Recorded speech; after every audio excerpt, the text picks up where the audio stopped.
The 2010 Nationwide season was set to be dominated by Cup Series drivers, but that wasn't going to stop the excitement.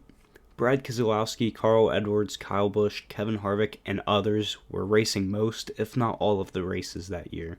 Young Nationwide Series regulars were going to have a pretty tough time against this field, but it only took 4 races for one of these young guns to beat the Cup guys at Bristol in this crazy race. More than 10 drivers were knocked out from crashes, and only 18 managed to finish on the lead lap. Just before we get into the video, remember to leave a like on the video if you enjoy and subscribe so you don't miss an upload. Anyways, let's get into the video. Bristol is no doubt one of the wildest tracks on NASCAR's schedule by nature, and nothing else was expected today. Brad Keselowski was on pole with Joey Logano alongside him. Starting third was Kelly Byers, racing for Junior Motorsports, who had a best career finish of 4th and was looking to make a name for himself.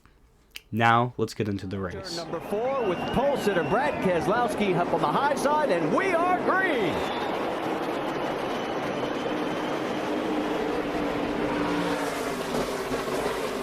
Oh, and Keselowski gets loose. Yeah, it didn't work out too good taking that outside lane right on the start.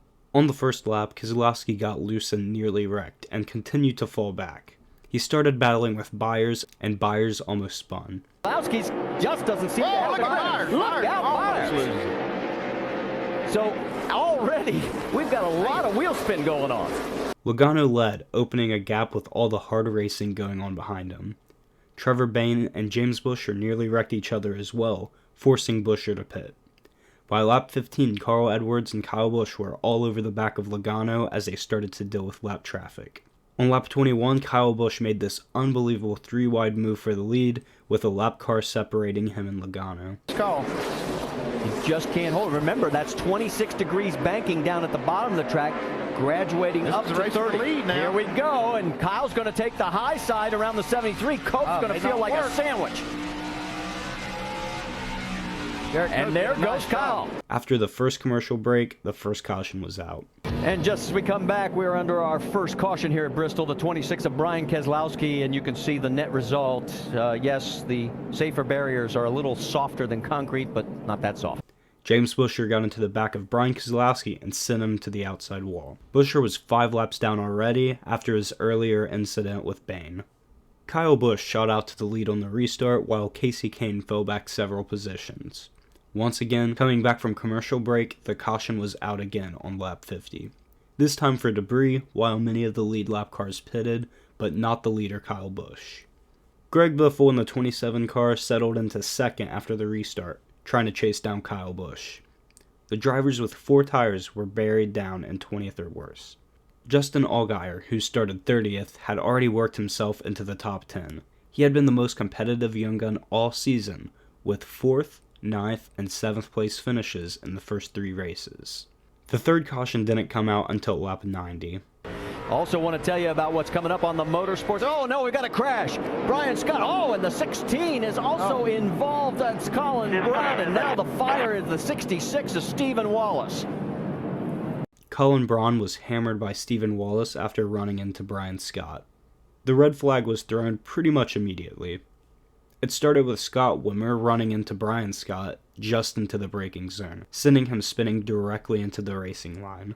Despite this crazy wreck, the real chaos of the race still hadn't begun. And things happen so quickly here, you just don't have a chance to react. You can see Stephen, but he's running wide open and trying to go. And Kelly Byers does a nice job of just escaping all of that. Luck for him, bad luck for Stephen Wallace. I don't know if Brian Scott was having some kind of problem there, but he got out of the gas really early getting into the corner. Scott Wimmer certainly wasn't anticipating that happen. A few drivers stayed out, including Scott Wimmer, who led coming to the restart. Kyle Busch was down in 5th and didn't make up ground as fast as many thought. This was the first of 2 races Wimmer had for Junior Motorsports, his last real shot in competitive equipment. He led 20 laps before being passed by Kasey Kahne. About 10 laps later, it was Carl Edwards who took control of the race. Lead, the 38 of Kasey Kahne may have a problem. Doc, what's going on? Just after this, the fourth caution of the day came out. Red flag. I think he had forgotten to turn one of the fans back on. And we've got a crash in lap 24. It's James Busher. Yeah, we've got another car in the wall also, Coleman Presley. 23 of Coleman Presley as well. For the third time in this race, James Busher was involved. Busher gave payback to Trevor Bayne for their earlier contact. So he probably got out of the gas because of this accident in front and got hit from behind. Well, this was, as I said, the one in the 99 had problems earlier, and that sure looked like a little bit of payback right there. Kelly Byers was trying to hold off Kyle Busch, but was turned, bringing out the fifth caution. It was dangling off, causing no trouble, just a piece of trim, and NASCAR's not going to make them. Kyle Busch gets into the 88. Boy, Kyle turns him, and he's going to hit the wall. And we now have our fifth Kelly, caution. the whole field's coming here. Hold the brakes. They're all going to go low. That's the 18. Just turned us. No reason. Kelly was running in second and trying to make the most of his 5-race deal in 2010 with Junior Motorsports. Greg Biffle, Justin Allgaier, and Brad Keselowski were among the few that stayed out while most of the leaders pitted.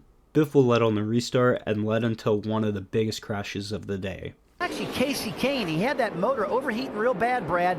And boy, when you get a motor that hot, you just don't know if it's going to last. Oh, in front of the leaders. The leaders are right in the middle of that. Oh, Greg Biffle sneaks through. Oh, but Brendan Gaughan doesn't. Oh, man, I'll tell you what. We're in it, Brad. We saw Tony Raines get a little sideways there. Shelby Howard had nowhere to go and just, oh, man. Shelby Howard was turned in front of the field and collected Brandon Gaughan and Casey Kane, who were running in the top 5. Justin Allgaier barely escaped, as Keselowski made it out of the chaos with the lead. Not Brendan Gaughan, and not the 38 of Casey Kane. Justin Allgaier, bam. Well, things, as we said, just happened so quickly here. You got basically one chance to try to make a move, and 4 cars stayed out, including Ricky Stenhouse Jr., who was bullied on the restart and dropped through the field. Jason Leffler emerged as the leader when the caution came out for debris. did a great job getting him out there. And we're going to get another caution, our 7th. We've got debris on the front stretch. With under 100 laps to go now, Brad Keselowski regained the lead on the restart. Just 5 laps later, the caution was out for the 8th time, this time for Joe Nemechek. Don't have fresh tires. He's thinking that's Whoa! oh, here we go. Got a Joe spin Nemechek. going around as Joe Nemechek has made contact with the wall.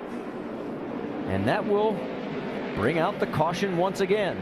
Nemechek was racing 33 races in the Nationwide Series in 2010, his most since he ran full-time in 1993. The year before, in 1992, was Nemechek's championship season.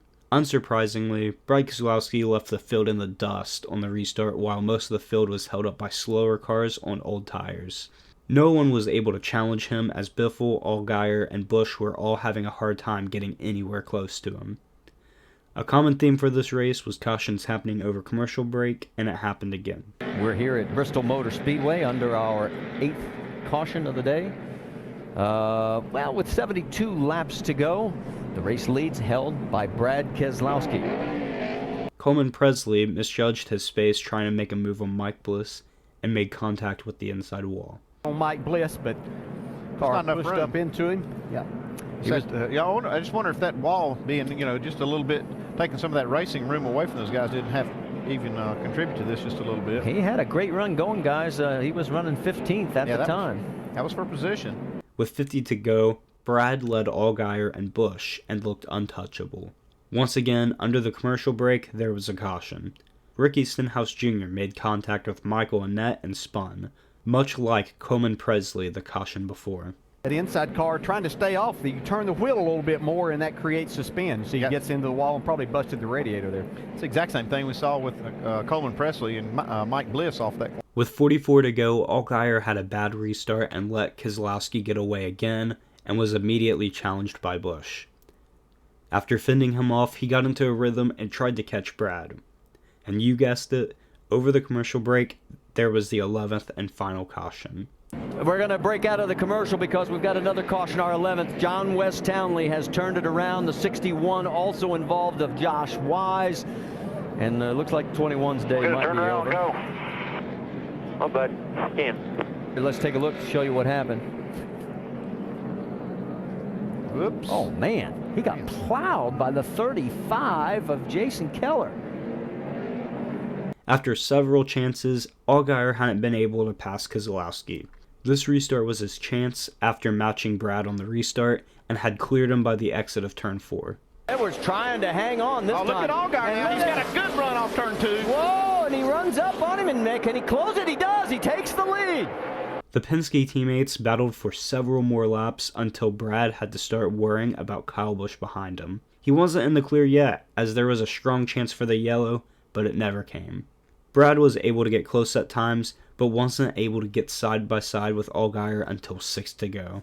Talk about first-time wins, and it's getting so close on the left side. Here comes Keselowski. He slides up. He's got to get out. Slows down just momentarily. And that lap traffic we talked about is right ahead of him. We've had 5 other drivers pick up their first career wins here at Bristol. Jeff Fuller, Bobby Labonte, Phil Parsons, Martin Truex Jr., and Rick Wilson, who you'll see in the Legends race. Half a mile to go. It's been 939 days since a Dodge has tasted victory in the NASCAR Nationwide Series. And today it looks like they may go 1-2. Hold on. Final corner. Through the turn. Justin Allgaier's going to do it. He gets his first Nationwide Series win. They were side by side for several laps, but ultimately Allgaier was able to hang on and score his first win, while Joey Logano wrecked behind them. This was the first 1-2 for Penske ever in the Nationwide Series. Although Justin won the battle, he didn't win the war. Keselowski went on to win the 2010 championship with 6 wins, while Allgaier didn't win again. Still, he managed to finish 4th in points and have a solid season. Of Justin's 12 full-time seasons in the Nationwide Series, he has finished in the top 7 in points every season, including 9 top 5 points finishes. That's pretty much it for this video. I hope you enjoyed. Please remember to leave a like and subscribe if you haven't already. Anyways, I'll see you in the next video. Peace.